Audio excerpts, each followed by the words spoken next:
Mulai. Bismillahirrahmanirrahim. Assalamualaikum warahmatullahi wabarakatuh. Waalaikumsalam warahmatullahi wabarakatuh. Takbir. Allahu Akbar. Takbir. Allahu Akbar. Takbir. Allahu Akbar. Alhamdulillah kita diberi oleh Allah Subhanahu wa taala berbagai nikmat. Nikmat iman, Islam, juga nikmat sehat walafiat. Dan nikmat terus berjuang membersamai ulama-ulama kita yang hari ini mendapatkan perilaku dizalimi oleh rejim hari ini. Hari ini adalah sidang ke-12, sidang lanjutan perkara yang membelit Gus Dur Bambang Tribulyono. Dan alhamdulillah pada kesempatan kali ini hadir aktivis dari LBH pejabat. Ada pejabat ya, pengacara jawara bela umat, bela rakyat gitu ya. Kalau di pusat saya kenal dengan Ustadz Eka Jaya, dan ternyata ini ada Ketua DPD dari Jawa Tengah. Nah, untuk itu kita beri kesempatan dulu kepada beliau untuk menyampaikan pandangannya untuk membela Gus Dur dalam perkara ini. Silakan. Bismillahirrahmanirrahim. Assalamualaikum warahmatullahi wabarakatuh. Waalaikumsalam warahmatullahi wabarakatuh.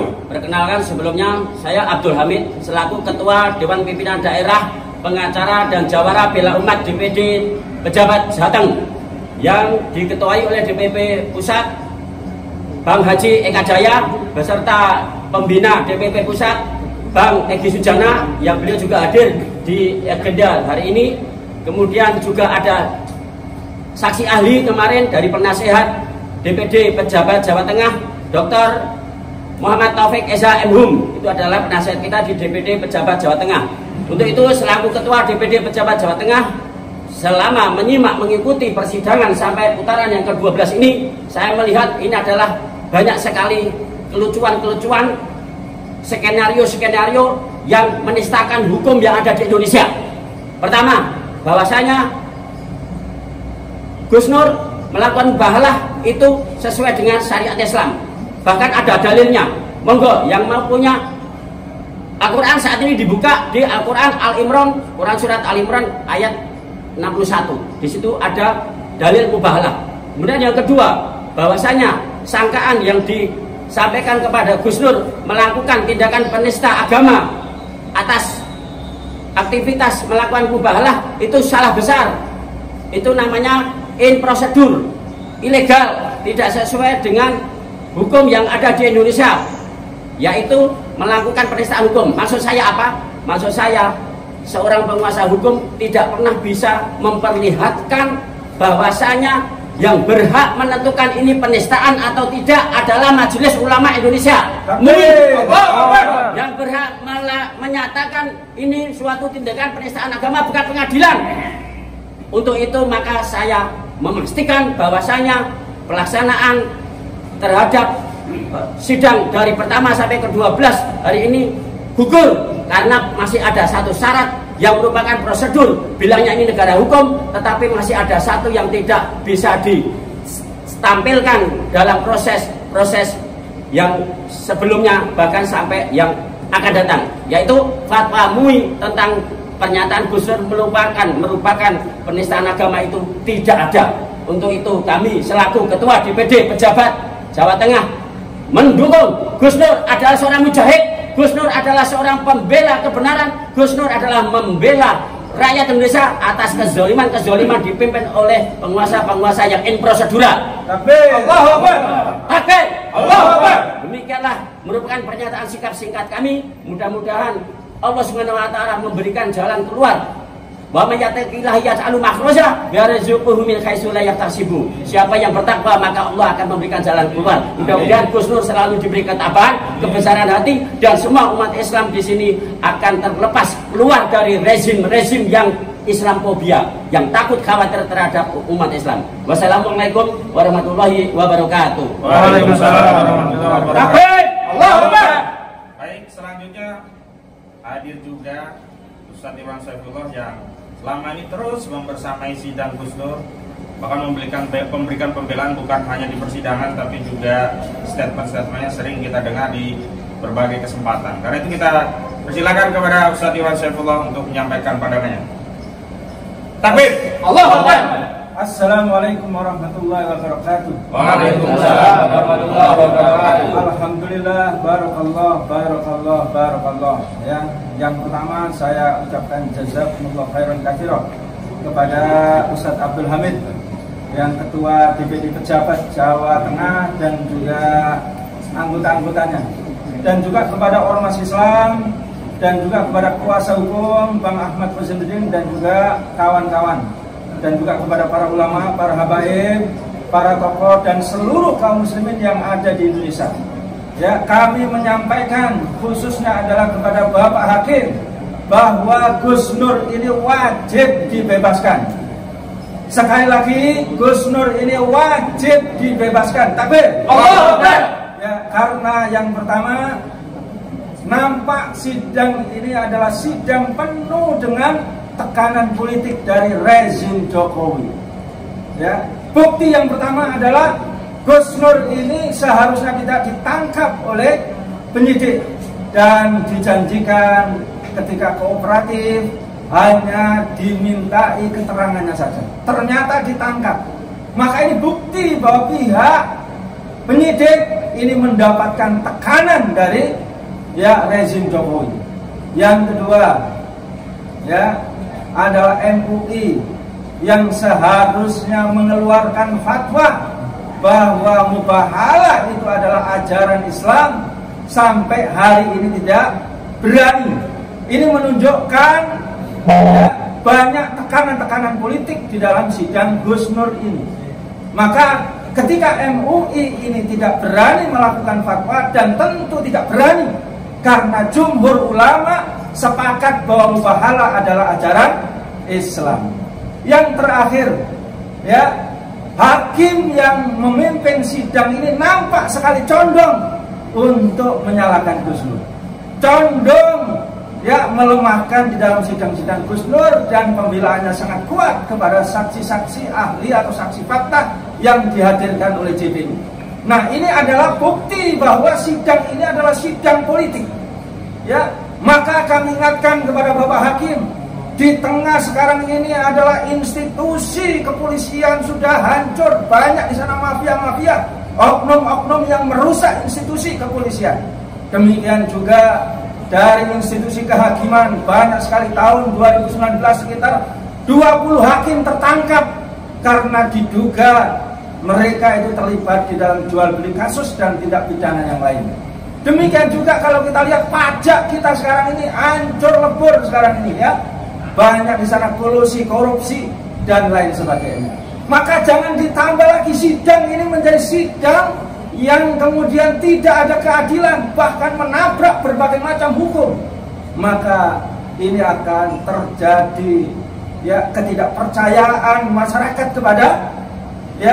kepada institusi kehakiman. Bahkan akan terjadi pembangkangan nasional ketika Gus Nur tidak dibebaskan. Maka sekali lagi, dari berbagai macam, mulai sidang pertama sampai sidang 12, tidak terbukti sama sekali Gus Nur ini melakukan penistaan agama, tidak terbukti membuat keonaran, tidak terbukti dia melakukan hoax, karena hingga saat ini Presiden Jokowi tidak berani mendatangkan ijazah aslinya. Memang nggak boleh. Nah, yang terakhir saya sampaikan Bapak Hakim, Allah SWT melalui Rasulnya berpesan kepada kita bahwa daging para ulama dan pengemban dakwah itu adalah racun. Rasulullah di dalam hadis yang disahihkan oleh Imam Bukhari, Rasulullah menegaskan kepada kita, Bismillahirrahmanirrahim, Man adali waliyan faqad adzantuhu bil harbi. Siapa saja yang memusuhi ulama, siapa saja yang memusuhi pengemban dakwah, maka aku mengumumkan perang kepada mereka, kepadanya. Dan Imam Ahmad bin Hanbal dan juga para ulama yang lain, Imam Ibnu Asyakir, menjelaskan hadis ini. Beliau menegaskan di dalam hadis ini, anna luhumal ulama, anna luhumal ulama, sesungguhnya daging para ulama itu adalah masmumah, beracun. Subhanallah. Maka racun ini kalau dihirup saja orang itu akan sekarat. Kalau daging ini, racun ini dihirup saja orang akan sekarat. Kalau racun ini diminum, maka orang itu akan mati. Nah, para ulama menjelaskan kalau kemudian kriminalisasi kepada Islam, kriminalisasi kepada ajaran Islam, sama saja itu adalah melawan Allah SWT dan Rasulnya. Allah dan Rasulnya mengumumkan perang kepada mereka. Dan para ulama menjelaskan kalau ini terjadi, maka yang pertama yang dimaksud racun tadi itu, maka yang pertama adalah dibongkar berbagai macam kejahatan, kezaliman, kerusakan yang dilakukan oleh orang yang melakukan kejahatan tersebut. Dan sekarang ini di Indonesia ini nampak atau tidak kerusakan, saudara? Nampak. Nampak tidak kezaliman, saudara? Nampak tidak korupsinya, saudara? Nampak tidak kepala negara kita ini pembohong, saudara? Nampak. Nah, kalau sudah itu, saudara, maka rakyat akan marah, rakyat akan melawan, dan juga Allah SWT akan menistakan mereka.